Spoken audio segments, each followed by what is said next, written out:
Well, thank you, Janet. As I look out across the audience, I know a few people, but actually not very many. As it may be obvious from my bio, I'm not a chemical engineer. Although I think I have an engineering background, I really started my career in pharmacology and toxicology. Excuse me. I left a postdoc and went to work in industry, and really started before the first protein was sequenced or the first gene was synthesized. I jumped on that biotech wave and became the first business development in biotech at a major pharmaceutical company. Left that after about 10 years and started a company that developed a search engine and provided access via internet using Mac and PC browsers back in the early 90s. So I've kind of taken on some tasks that represent things that I really didn't know much about. So if you have a detailed engineering question, I'm not going to be able to answer it. That's why they let me talk. So we founded this company, I guess, about 7 years ago in Boulder, Colorado, based on some work that initially came out of the University of Colorado. This was a rank startup. For 2.5 years, we did not have a dime other than the money that the founders put in. And we were able to secure that first funding. I'm going to talk about that. The company's mission is really, I used to say, to provide the cleanest, cheapest energy possible. Now I say the most environmentally sustainable and responsible, cleanest, cheapest energy, as I've learned a few things. And the markets are really large point sources. Coal has been our initial focus, but other fossil energy produced point sources as well. Just a bit about the technology. As you all are probably well aware, the initial technologies in post-combustion carbon capture have come from the natural gas treating world, the pre-combustion world. They're basically aqueous amines, where the dogma was always that if you wanted to increase the carrying capacity of the solvent, you had to suffer the penalty of greater energy to remove that in a regeneration process. Well, I met up with these guys at CU who said, not so. And what we did was developed an advanced solvent that has multiple components where we could actually drive the reaction faster and faster loading and faster unloading, increase the capacity of the solvent, and do it all using less energy. And that's shown on this slide. And that really results in lower CapEx, lower OpEx, lower parasitic load, and we did this using a scalable process. The thermal swing, thermal shift process that's well known that every first year chemical engineering student learns about. And we've been able to generate performance that certainly puts us in a class where if that were the only determinant, this would be commercial. So our first funding was in 2010, where we received money from DOE NETL under what was called the Bench Award to do proof of concept work, where we did additional work on the thermophysical and kinetic properties. We initiated our rate-based modeling system. Took us a while, but we learned that we couldn't do what we wanted in Aspen, so we turned to what's been used in the gas treating business. Created by Optimized Gas Treating. It's called ProTreat, and we've been developing ever since and improving upon a model that would enable us to predict how our solvent would perform under various conditions. This is a picture of the pilot we have in our lab. Often people come and go, "Whoa, that's not a lab pilot." It's about 22 feet tall. And it's about 0.05 megawatt equivalent. It operates on synthetic gas, so no coal-fired gas in this.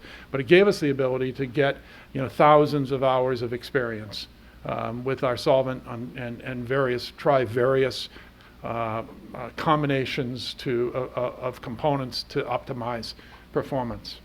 That work was completed in 2012. And led us to, actually this was an extension of that program, to work that we did with the Energy and Environmental Research Center in North Dakota, EERC.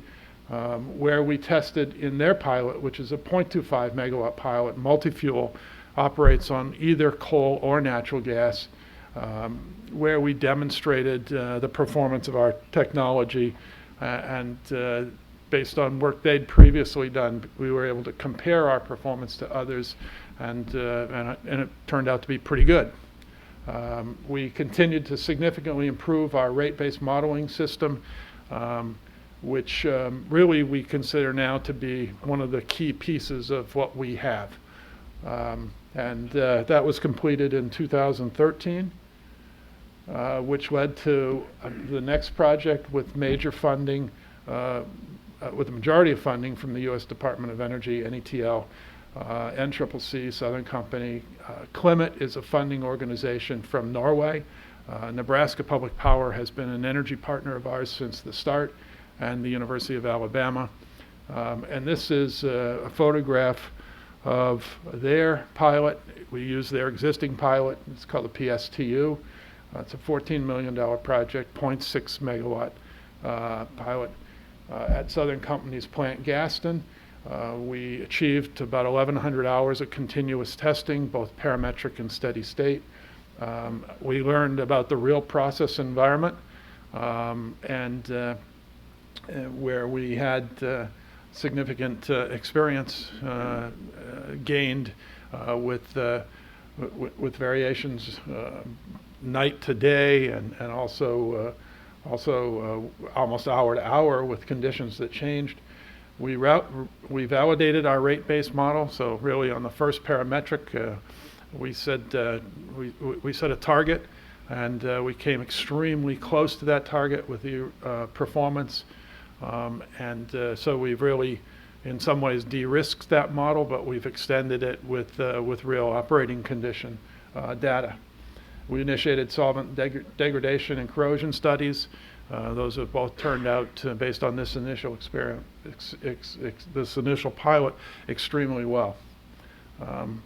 That project was completed just this summer, just this fall, and we are now starting to amass resources to deploy in Norway, starting in September of the coming year, with about a $16 million project. They have a 13 megawatt facility. It's really, as far as we know, the largest test facility of its kind. This is actually Alstom's unit in the foreground. This is it in the background here. It's an amine unit where the absorber tower, it's about 8 by 12 rectangular concrete polypropylene liner. And I climbed to the top of it, all 208 feet. It's high. But it gives us a lot of flexibility. It's a 3-stage absorber.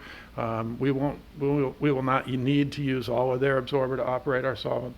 But this is, it's going to be a very complicated, sophisticated test plan, dealing with first sort of recycled CHP gas to get up to 14%. And then what we do is we add various amounts of refinery gas to that, so that we can investigate what kind of pre-treatments are going to be necessary in order to deal with SO2 and NOx aerosols, which are common as well to coal-fired flue gas. So it's actually a simulated coal performance. We'll do the same coal analyses that we do for actually using real coal-fired flue gas. We're going to test there for what could be as much as 6 months. As I said, it's a very complicated test plan. Tons of data will come out of this, and we're really happy to be able to test there to gain this experience. A lot of people ask me about our commercialization plan. First of all, what we believe from what we've heard from our utility customers is that they want to have multiple capture trains, just like they have multiple generation units. Why? Operational flexibility. All right? It increases their ability to have operational flexibility. It also, it has to do with financing. Costs less to build a smaller plant than a big plant, less time and you gain experience from the first plant going to the second, third. What I'm saying is, if you have a 600 megawatt generation train, you probably want 3 150 megawatt capture trains, all right, that you can turn off and on as you want. So our idea of a commercial unit is something in the 150 megawatt range. All right, so we're not trying to build the biggest plant possible. We're trying to build one that really matches what the customer wants.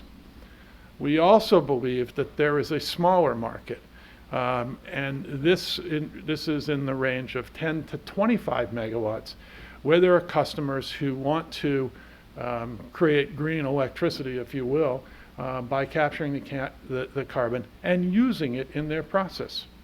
All right, so there's plenty of examples in industry where this is the case, and that is what we are targeting in order to get us to that next, to the really big application. I think we could do it from where we are now, or where we will be after we come out of the TCM project, but there's a business reason for doing it. We also, and it's in the time frame on this scale. Large-scale commercial deployment, we would estimate to be by 2024. Just want to put these two examples up. I mean, both are examples. We also believe that you cannot do this today, either at the small scale or at the large scale, unless you have developed a business model where the utilization of carbon provides an offset against the expense. I think I'm speaking to a crowd that knows this extremely well, but I can tell you when I started this, I didn't. It's been in the lab. It's really been since NRG started, sort of talking about the utilization of carbon and how that can offset the cost. It allows one to bring in private sector financing, which I think is absolutely essential. And I would also again say it's important at the smaller scale, perhaps even more, because this is not currently part of DOE's portfolio of funding opportunities. But I think it's really important that we combine private sector funding in these efforts. So just lessons learned. Well, part of what I've learned is that the cost of electricity and regeneration aren't the only issues. All right, and I would say on the left side here, solvent lifetime, solvent reclamation, extremely important. All right, process optimization and process automation. These could be as big as the regeneration energy in terms of hurdles or opportunities, if you will, in terms of developing this technology for commercial use. Emissions monitoring and emissions monitoring automation, all right, important. Solvent monitoring, solvent resupply costs, all right, especially when you have a multi-component system. On the right, more sort of economic issues, if you will, emission mitigation, plant operations. These all differ. So we imagine that there will be different solvents for different plants having different emission systems. Environmental conditions differ worldwide. In Norway, the sun comes out in May in Norway, the sun shines the most, about 1 day a week. That's very different from other areas of the world. CO2 transportation and CO2 markets, and then some terms that I've recently become familiar with: technology buy down costs, first of a kind costs. How do we as an industry, how do we deal with the significant increase in costs of these early projects? All right. And what about the cost of CO2? How are we going to deal with the penalty or the tax, if you will, on CO2 which is emitted? So it's big issues. I would assert that the public sector, that to date most of our funding's been from the federal government. But it's not a problem the federal government can solve alone. We need the private sector, and we need to do things here that bring the private sector in in ways that they aren't. The reason I mentioned my early background is partly because I saw this happen in the biotech industry. All right, you know, it looked a lot like this industry did to me at the beginning, and what we really need is a way to find way to bring the private sector money in, which will ultimately provide significant additional drivers for innovation in this field. So with that, want to thank some of our sponsors. I mean, obviously, we would not be here without Nettle and EERC and the National Carbon Capture Center. We had received significant, small amount, but very significant funding from the private sector, from the CO2 capture program, Shell, Chevron, and BP. University of Alabama, where one of our inventors of our technology lives, Nebraska Public Power, Statoil, the Technology Center, and some of our partners in Norway, Clement and Sintef. So, Janet, thank you so much for inviting me. Hope I said something of interest, and I've enjoyed being here so far and look forward to the rest of the day.